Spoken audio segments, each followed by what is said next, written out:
Have you ever really looked at your eyeglass prescription? You know, those three little numbers, sphere, cylinder, and axis? They seem simple enough, right? But what if I told you they hide a surprisingly beautiful mathematical puzzle? And for decades, this puzzle made a really simple question almost impossible to answer. So here's the question. If you have a group of people, can you find the average eyeglass prescription for that group? I mean, it sounds totally straightforward. But the answer, and this is what's so fascinating, is no. At least, it was no, until a brilliant new way of thinking changed everything. So in this explainer, we're going to go on a little journey, from a really frustrating statistical problem to an elegant 3D solution. We'll look at why simple averages just completely fail. We'll discover this hidden wave inside every single lens, and we'll see how a new mathematical language lets us map all of human vision in a completely new way. All right, let's start with why the obvious approach just doesn't work. When we think about statistics, we're so used to averaging things. But with glasses, believe me, it's a whole different story. Okay, take a look at these three sample prescriptions. Your first instinct, my first instinct, is to just average each column, right? Average the spheres, average the cylinders, and average the axes. But if you do that, the result you get is, well, it's mathematically meaningless. It doesn't actually describe the central point of this group's vision at all. So, we've established it. You can't just average the numbers. But why? I mean, what is it about these measurements that just breaks our normal rules of math? Well, the answer lies in the nature of the data itself. To really get it, we need to understand that we're dealing with two totally different kinds of information, living side by side in one little prescription.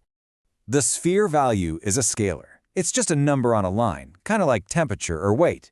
Averaging those? Super easy.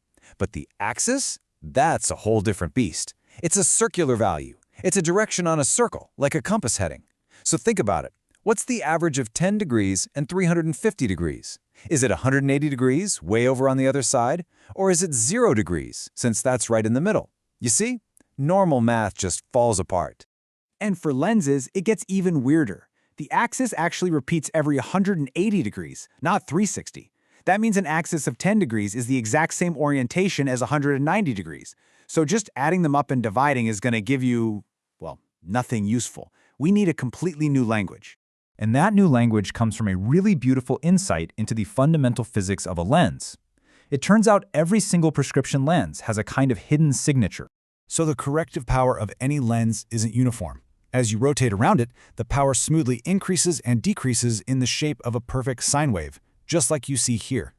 This wave profile is the key. It's like the Rosetta Stone to unlocking our entire problem.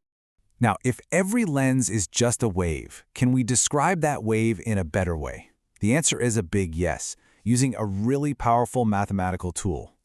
The technique is called Fourier analysis. You can think of it like a musician who hears a complex chord and can instantly pick out the individual notes that make it up. Well, Fourier analysis does the exact same thing for waves. It lets us break down any complex lens power wave into a combination of three very simple fundamental parts that, unlike our original numbers, can actually be added and averaged.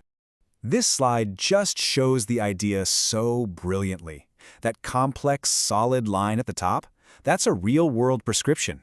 Researchers like Thibault and his colleagues realized you can perfectly recreate that wave just by adding together three simpler fundamental waves. So any lens, no matter how complex, is really just a recipe with three basic ingredients. So what are these three magic ingredients? They're called power vectors. M is the mean spherical power. Then we have J0 and J45, which represent two basic types of astigmatism correction at right angles to each other. These three components, they're our new building blocks. Okay, now we get to the big payoff. By swapping our old sphere, cylinder, axis language for this new M J0 J45 language, we're not just changing the words we use, we're literally stepping into a new dimension.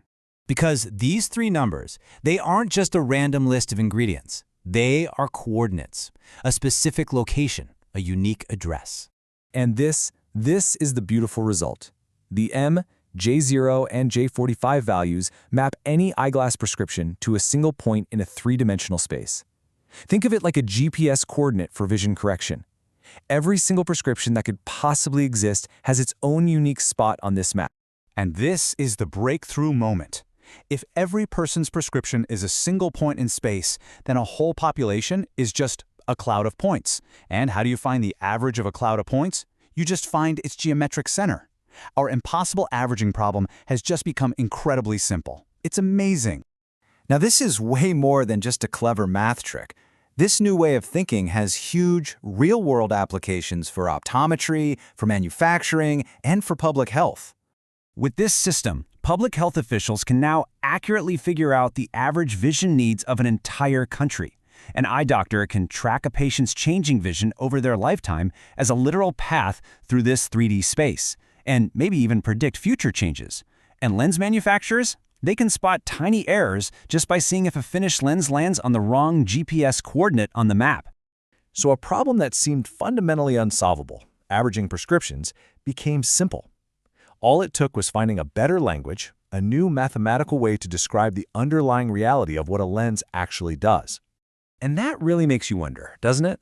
What other seemingly impossible problems, in medicine, in engineering, maybe even in our daily lives, are just sitting there, waiting for someone to invent the right language to make them suddenly simple?